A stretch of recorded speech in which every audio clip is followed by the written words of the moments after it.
Tunaishi katika dunia ambapo mtu akisema asili yake, mfumo wa dunia hii unamwona kama ana kiburi. Hii haikuanza leo, ilianza kipindi cha Yesu. Yesu Kristo aliposema kuwa yeye ni mwana wa Mungu, yeye ni Mungu, watu walimwambia unakufuru.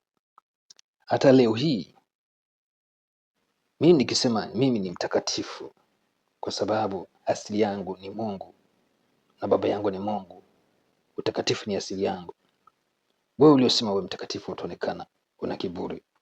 Lakini mimi mwenyewe nikisema mimi ni mwenye dhambi, Mwenyezi Mungu nisamehe, naonekane eti ni mnyenyekevu.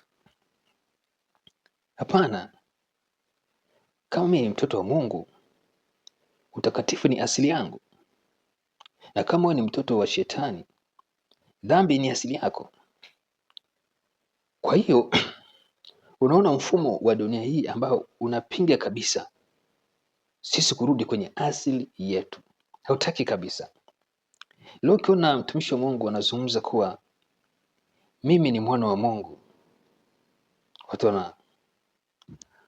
na mwingine akisema mimi ni Mungu, wanasema anajifanya anakufuru Yesu sana Mungu. Kivipi? Kweli kama yeye ni mtoto wa Mungu, si anaweza kuitwa surname ya babake? Kuna shida gani? Mbona babako kama ni Simon na wewe unaitwa Jafet, mtoto wa Simon, lakini unaitwa Simon, mbona ulalamiki? Kwa mimi nadhani mfumo wa dunia hii hautaki kabisa watu wajue asili yao, na especially asili ya Mungu. Yaani mfumo wa kikoloni wa dhambi unataka watu wajue asili yao ni dhambi. Na mimi siwezi kushangaa kwa sababu dunia hii kivuli cha dhambi bado kimetawala sana. Lakini pindi ambapo utakuja kuelewa hii kweli na kufahamu kazi aliyokamilisha Yesu Kristo, hautaitwa tena kwa asili ya dhambi. Utaitwa kwa asili yako, asili ya uungu. Utaitwa mwana wa Mungu, utaitwa mtakatifu, utaitwa mtaua, sio kwa ajili ya matendo yako, bali ni kwa ajili ya kazi ambayo Yesu alimaliza. Kwa hivyo fikiria, Yesu anasema aliniokoa mimi kutoka katika dunia ya dhambi, and then akaniketisha juu mbinguni pamoja na yeye katika kiti cha enzi, na akanifanya mimi kiumbe kipya. Hivi kwa nini mimi nisiwe na asili huko mbinguni? Kwa nini nataka watu wote wana asili ya dunia iliyoanguka?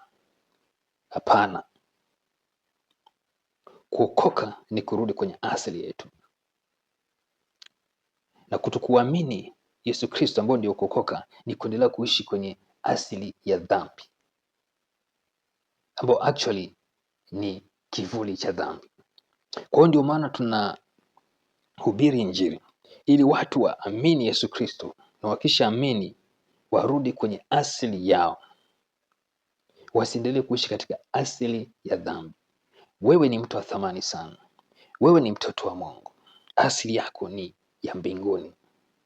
Kwa hiyo kama bado unafikiria kitumwa katika mtazamo wa kitumwa wa utumwa wa dhambi, ni kushauri umwamini Yesu Kristo kuwa Bwana na Mwokozi wako leo. Ukishaamini, mambo yote yatabadilika. Utakumbuka wewe ni nani. Sasa hivi umesahau, ujui, kwa sababu dhambi ilikupumbaza, ikakuaminisha wewe ni mdhambi, huwezi kuwa mtakatifu. Utakatifu sio asili yako, wewe sio wa mbinguni, wewe wa dunia hii. Dhambi ilikudanganya, lakini nikwambia ukweli, wewe ni wa mbinguni. Asili yako ni mbinguni, kwa sababu yeye ndiye aliyekuumba. Anatamani sana urudi kwake, na ndio maana hata Adamu alipoasi, mbingu hazikutulia, mbingu hapakukalika, mpaka Yesu alipokuja kumkomboa mtoto wake. Kwa Yesu kumkomboa mwanadamu, mtu wa thamani aliyeumbwa na Mungu. Baada ya kukombolewa, mbingu zikafunguka, mwanadamu akaingia mbinguni, na kiti cha enzi utukufu katawala. Sasa unaweza kuimagine jinsi gani unavyopendwa na Mungu, jinsi gani Mungu anavyokujali.